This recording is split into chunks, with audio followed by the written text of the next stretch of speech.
Labas vakaras, tie, kas šiandien mane mato. Iš tikrųjų esu renginių vedėjas Andrius Šiaudinis ir renginių vedimas man yra nedarbas, tai man yra malonumas ir didelė aistra. Todėl kiekvieną kartą, kiekvienam iš jūsų prižadu, kad jūsų renginyje aš įdėsiu gražią dalelę savo širdies ir savo šypsenos. Pati įdomiausia istorija, kuri iš tikrųjų man paliko nepamirštamą įvykį. Aš kartais mėgstu sukurti pasakas ir jas skiriu kartais tiek vaikam, tiek suaugusiam.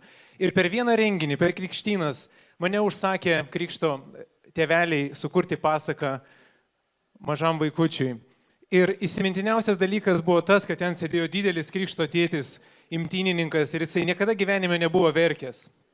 Ir kai aš užleidau tą pasaką, 5 minučių bėgyje aš mačiau visų artimiausių žmonių, to mažo kleckiuko veiduose, gražias šiltas ašaras ir tas prisiminimas buvo man iš tikrųjų iki šiandien nepamirštamas.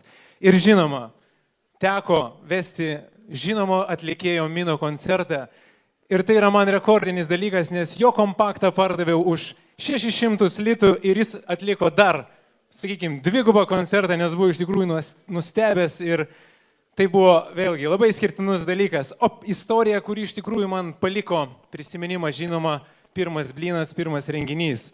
Padariau 2 klaidas. Ne iki galo susiderinau programą. Ir neatidaviau visos savo širdies. Bet nuo tos dienos daugiau tai nesikartoja. Su jumis renginių vedėjas Andrius.